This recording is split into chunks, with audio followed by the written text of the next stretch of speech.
Petri Wine brings you Basil Rathbone and Nigel Bruce in the new adventures of Sherlock Holmes.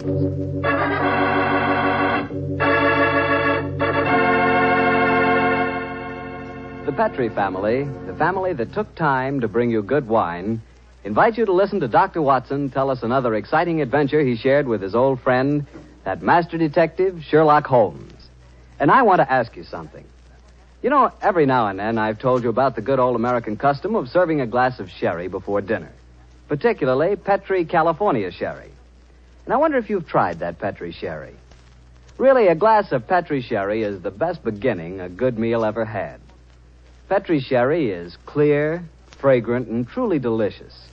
It's a wonderful wine whose flavor is the essence of luscious, sun-ripened grapes. And Petri makes two kinds of sherry wine, a regular sherry and Petri Pale Dry. If you don't know which you prefer, try them both. Don't buy one, buy two. But remember, always buy Petri, because Petri wine is always good wine.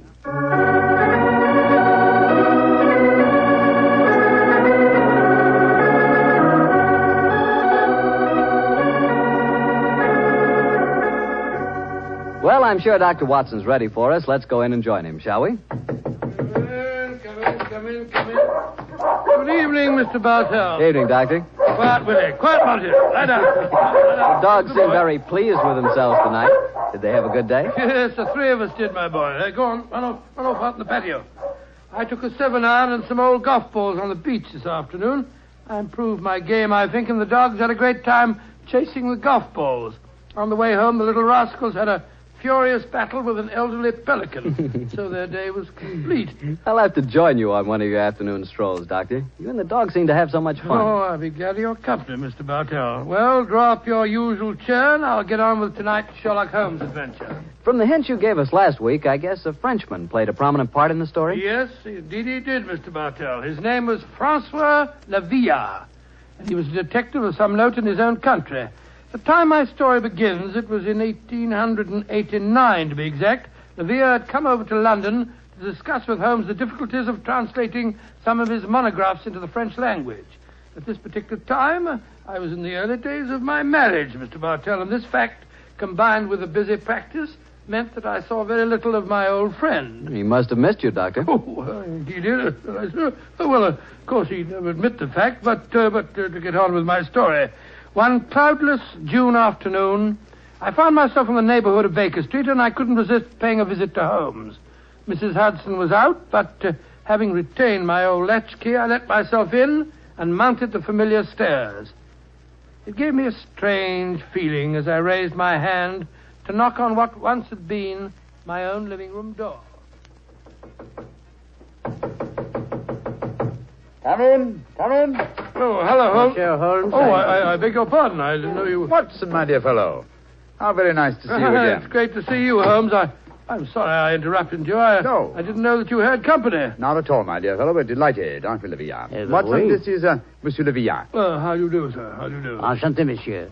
I have often wished to meet the so charming Dr. Watson. Holmes has told me a great deal about you. Oh, it's very nice of you, sir. That age suits you, Watson. You look splendid, old fellow. Gained a little weight, haven't you? Oh, yes, a few pounds, I Here mean. it comes. You sit down, won't you?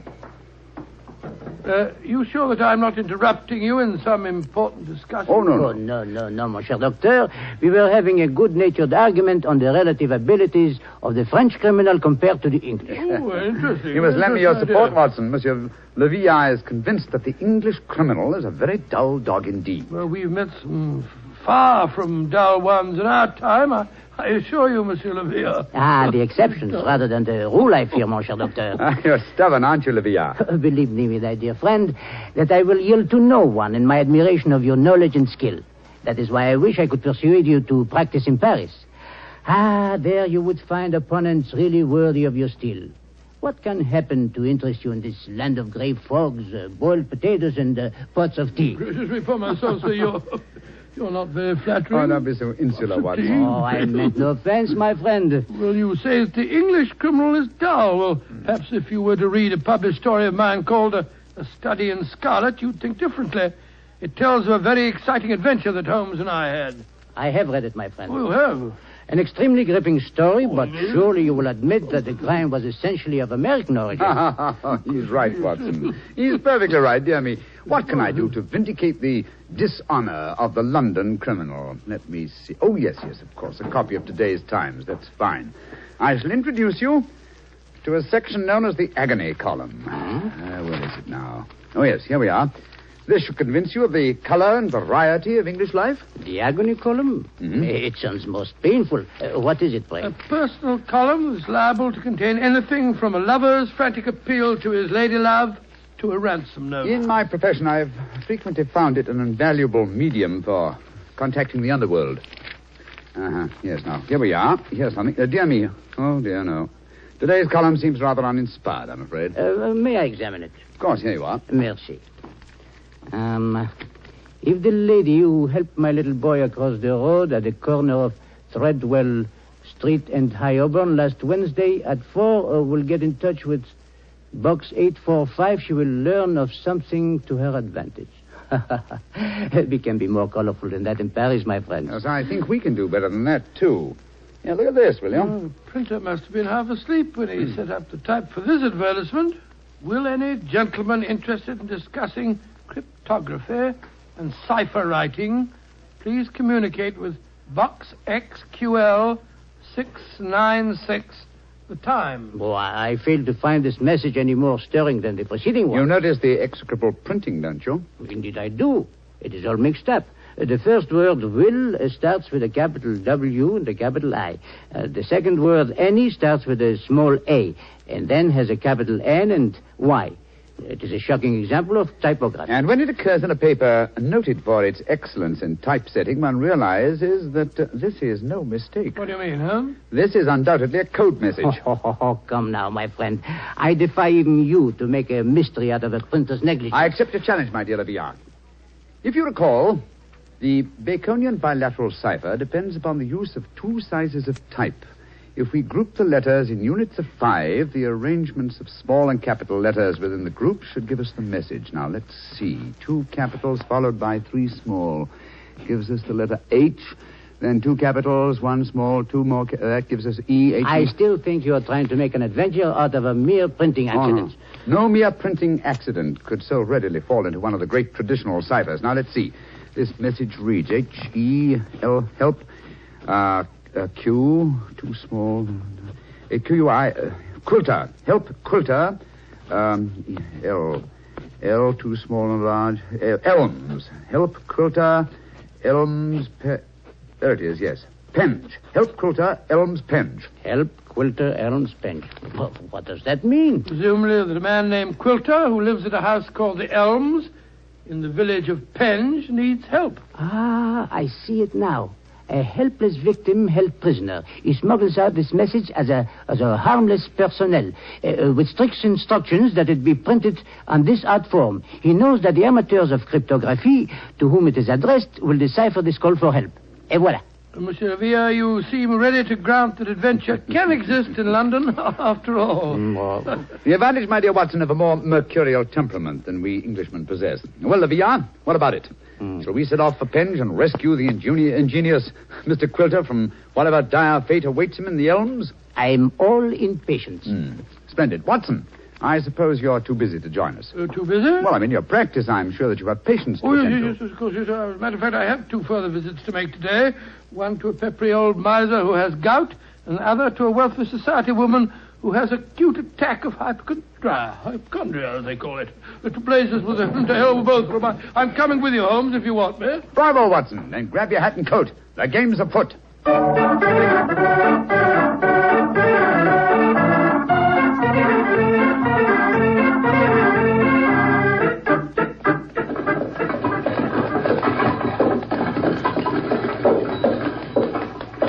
Here you are, gents. The Helms Penge. Nice afternoon for a drive, wasn't it?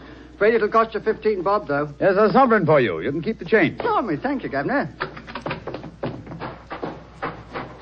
Top of the evening to you, gents.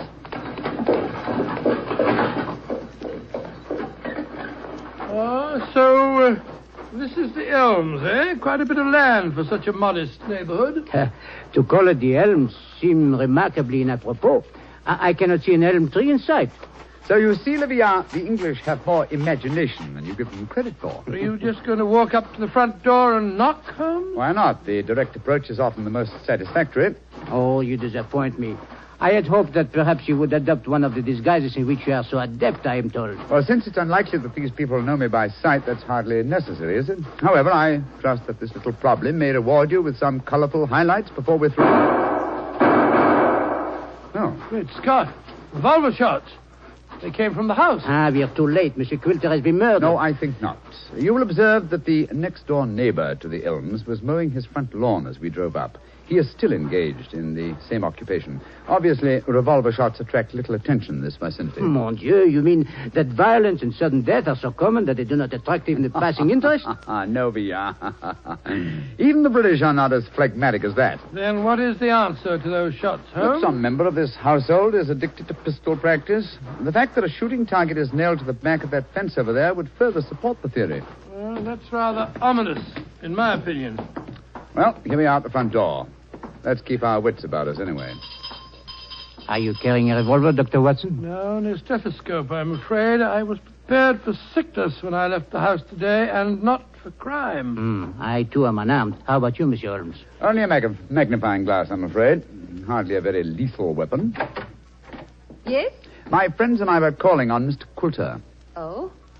Who are you? My name is Sherlock Holmes, and these are my friends, Dr. Watson and Monsieur Leviat. How do you do, madam? How do you do? Is Mr. Quilter expecting I you? don't know. We read his advertisement in the Agony Column of the Times today and came down here at once. Are you a relation of his? I'm his niece. Oh. My name is Doris Faversham. Come in, won't you? Miss Faversham, I suppose it is. Yes, Doctor. It's Miss Faversham. We heard 3 revolver shots as we were walking up the driveway. They gave us quite a start. Yes, mademoiselle. We were afraid that we might have arrived at the time of tragedy. Yes, indeed. Tragedy? Oh, my hobby is revolver shooting. I was doing some target practice in the back garden as you arrived. Revolver shooting, Miss Faversham. How very interesting. I flatter myself that I'm something of a marksman myself. Oh, really? Mm-hmm. Well, perhaps we can have a match. Won't you sit down? Your challenge intrigues me, Miss Faversham, but before I accept it, I should like to see Mr. Quilter. Well, Uncle George is paralyzed, you know. Oh, Spends all his time in a wheelchair. I'm not at all sure he'll see you. Well, at least you can ask him, can't you, Miss Faversham? It is his custom at this time of the day to take a little nap. Perhaps tomorrow... Doris! He's still awake. Who's in Yes, Uncle. Some men have come to see you, Uncle. Well, bring him in. Follow me, gentlemen.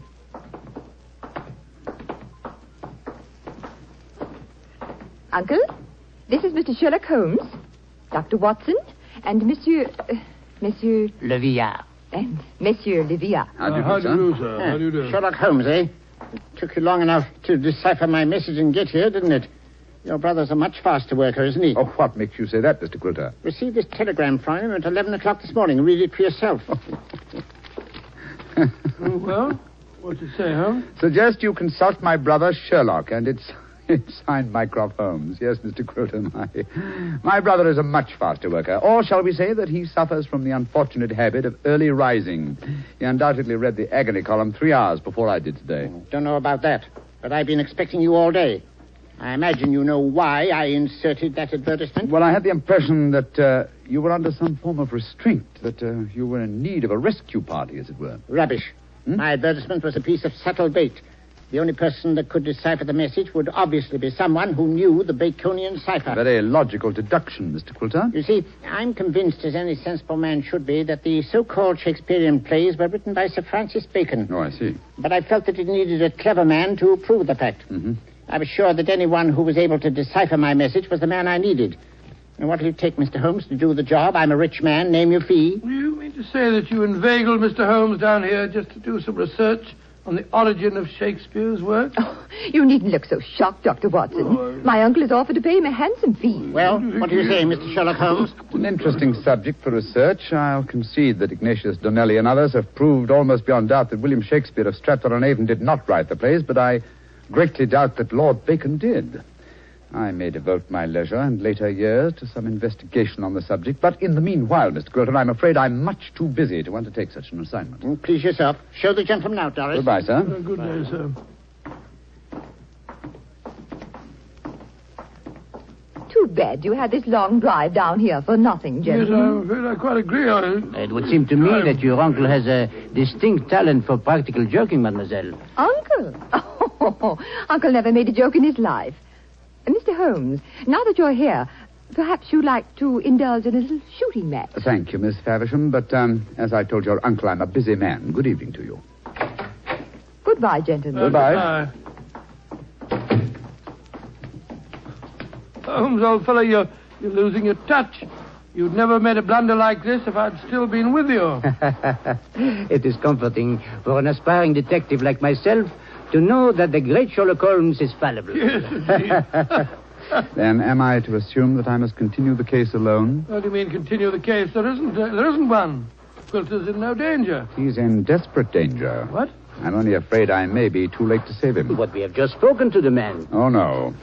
Did neither of you notice the traces of fresh loam on the boots of that supposedly paralyzed man? Gentlemen, I fear the Agony Column has led us to murder.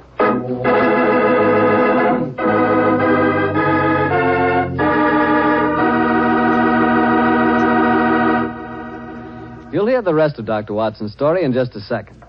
Time enough for me to mention that any meal is a better meal when it's served with a Petri dinner wine. If you're having chicken or fish, use Petri California Sauterne. Petri Sauterne is a subtle, delicately flavored white wine that looks and tastes like captured sunshine. If you're having a roast or chops or any kind of meat or meat dish, then by all means serve Petri California Burgundy. Petri Burgundy is a hearty, full-flavored red wine. One of the most delicious red wines you ever poured from a bottle. Why not get a bottle of each? Petri Burgundy and Petri Sauterne. Then, no matter what you have for dinner, you'll surely have the right wine, a Petri wine. Well, Doctor, why did you have to break off your story there? Well, I had to break it off somewhere, Mr. Bartell, and that seemed to be the most exciting spot. It certainly was. I was convinced that the great Sherlock Holmes had been fooled for once. What happened next? Well, my boy, needless to remark, we did not get into a cab and go back to London, but let me pick up the story at the same place that I broke it off. As Holmes said...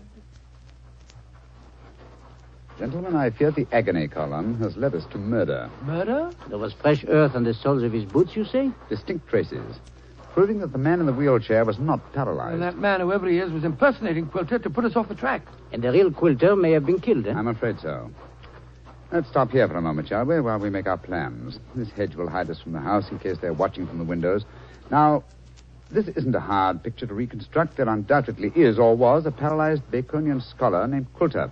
He managed to smuggle out that ingenious plea for help, but Mycroft's unfortunate telegram gave the game away. Mm-hmm. I see it now. The people in there, holding him prisoner, forced him to reveal what he has done, eh? What they may have done to him, heaven alone knows. One of the criminals, guessing from the telegram that I might appear on the case, posed as the crippled Quilter. What's our next move, Holmes? Remember that singularly unattractive young lady skilled with a revolver? We must search the grounds as unobtrusively as we can. Search the grounds? For what? I can answer that question, Monsieur Doctor. We search for signs of the freshly turned earth of a grave.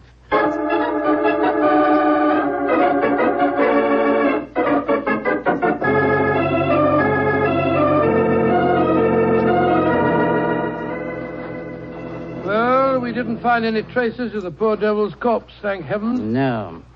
A great disappointment. Dear me, you're very bloodthirsty, Livia. Hello. Look at the old fellow trimming the hedge over there. Must be the gardener. Let's have a chat with him, shall we? May be able to give us some information. Good evening to you. Evening to you, gentlemen. Really? You work for Mr. Quilter? That I do, sir. That I do. Very fine work, too. I've seldom seen a better-kept garden. I thank you, sir. I do pride myself in my work. I wonder if you can help me. Be glad to if I can, sir. Did you see a telegraph boy deliver a message here this morning? That I did, sir. The boy came here about 10 o'clock this morning. I was a-clipping the front edge at the time. And you've been working here ever since? Yes, sir. Brought my lunch with me today and ate it in the garden. Has anyone entered or left the house since that telegram was delivered? No, sir. No one except yourself. I see. I suppose you occasionally run errands for Mr. Quilter? Not much these days, sir. The poor old gentleman keeps his chair in the house pretty much all the time, sir. I did run a message for him yesterday, though. Oh, you did? Where to? Well, sir, I was pruning the rose bushes under his study windows when the window opens and his hand comes out with a message. He told me to take it to the village office of the Times and to tell him to print it just the way it was. He looked kind of worried when he gave me the message, and he He whispered to me, just as if he was afraid in his own house. I'm much obliged to you. Here's 5 shillings for your trouble. Oh, thank you, sir. Much obliged to you, I'm sure. Good evening. Good evening to you, gentlemen. Oh, so that's how the message was smuggled out. And no one has come to the house or left it since that telegram was delivered. Therefore, Coulter or his body must still be inside that house. We are going to search the house? Yes, we are. But we're not armed, and they certainly are. They probably won't even let us in. Yes, they will. We have an infallible key to entry, a woman's vanity. Come on.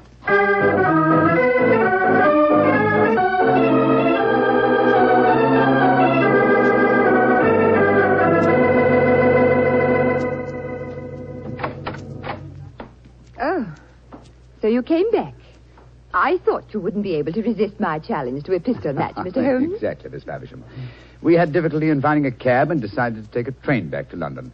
It was an hour's wait, so I thought I'd accept your challenge. Good. Come in. We'll go into the back garden. Thank you.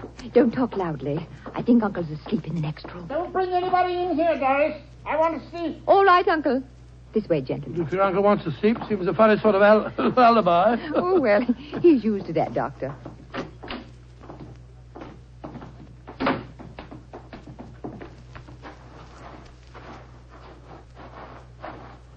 Here we are. This is the 50-yard range, Mr. Holmes. 3 shots. Best aggregate score wins. How much do you want to bet? You name the stake. Name the stakes, Miss Faversham. A sovereign? Certainly. You take the first 3 shots? Very well. I must just check that it's loaded. Yes, 6 bullets. All right, here I go.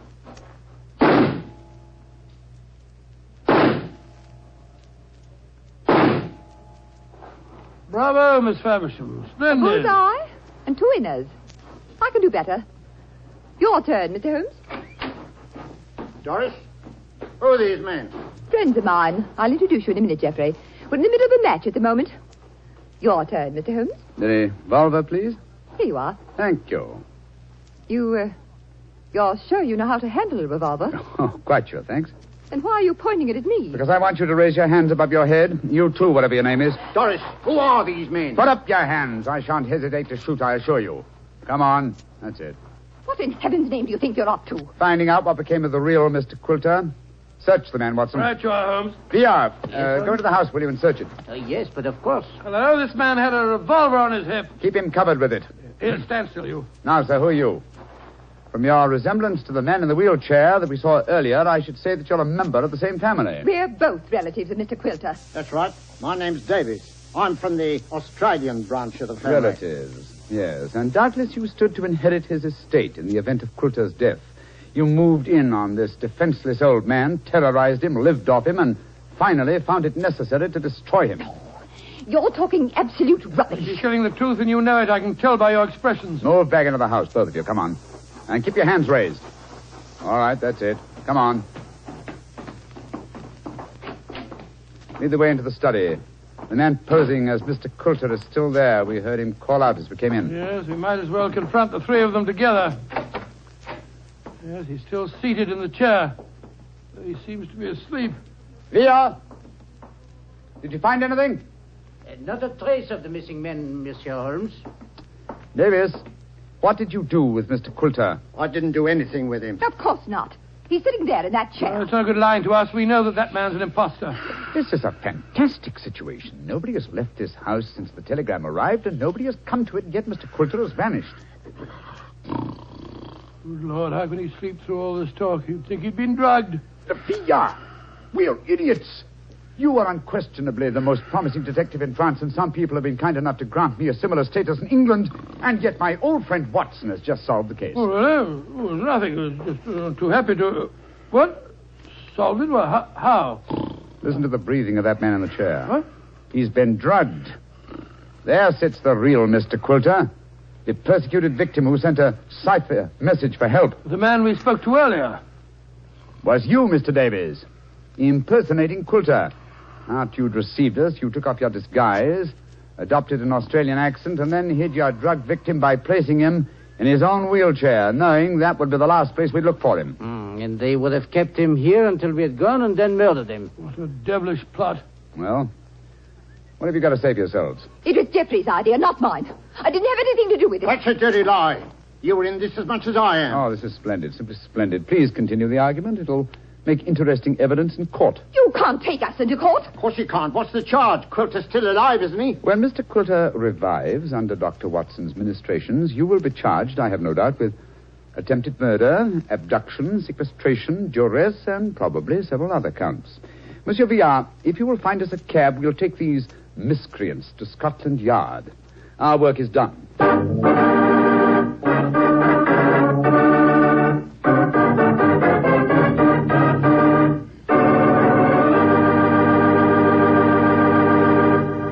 Well, Doctor, that was a fine story. What are you fidgeting for? Fidgeting me? Well, I'm expecting a guest. I thought I heard him just now at the front door. A guest? Now, you're being as mysterious as Mr. Holmes. Oh, not quite. You see, come in. Dr. Watson, how are you, you old rascal? Gregory, my boy, it's great to see you again. Mr. Bartell, meet my friend, Mr. Gregory Hood. Not the Gregory Hood. Mr. Bartell, I like the way you say that. Yes, Mr. Bartell, this is the Gregory Hood. Mr. Bartell, if you listen to Dr. Watson, he'll lead you to believe I'm much more important than I am. I'm quite a simple person, really. I'm kind to dogs, just love little children, and always help old ladies cross the street. I also know how to make a fire by rubbing two sticks together. Yes, and unlike my old friend Holmes, you pretend to know very little about criminals and crime, and yet you're one of America's outstanding criminologists. So I've heard. A hobby, Mr. Bartell, a hobby. My real business is importing, headquarters San Francisco. Need any old masters? Perhaps I can sell you a nice piece of jade, or would you rather have a bit of old Balinese sculpture? Now, wait a minute. This is all a little too fast for me. Yes, you learn that Gregory is a little too fast for everybody. But, Mr. Bartell, I'm sure you'll get to know Mr. Hood a good deal better. You see, as I've told you, I've always wanted to take a trip back to England, and now I have a chance to do so. But, Doctor, won't I see you again? What about our story? Oh, I shall be back in the fall, but meanwhile, I've asked Mr. Gregory Hood to get together with you at this time every week and tell you some of his experiences. Which, of course, makes me feel very important. Mr. Hood, as you know, has been involved in many famous cases dealing in crime. His importing business and his hobby criminology are a strange combination. I learned that he keeps a diary of these cases, and it's a fascinating book. The Case Book of Gregory Hood. The Case Book of Gregory Hood. Sounds intriguing. Intriguing? Huh. It certainly is. Thank you. Well, then I can tell all our friends, be sure to listen next week at the same time and every Monday night through the summer to The Case Book of Gregory Hood.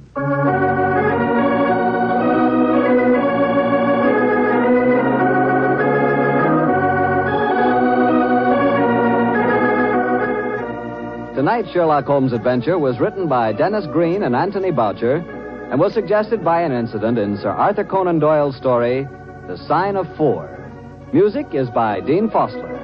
Mr. Rathbone appears through the courtesy of Metro-Goldwyn-Mayer, and Mr. Bruce through the courtesy of Universal Pictures, where they are now starring in the Sherlock Holmes series.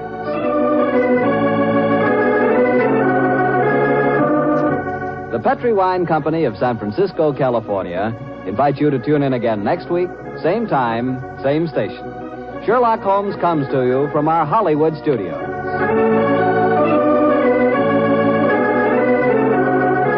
This is Harry Bartell saying goodnight for the Petri family. This is the Mutual Broadcasting System.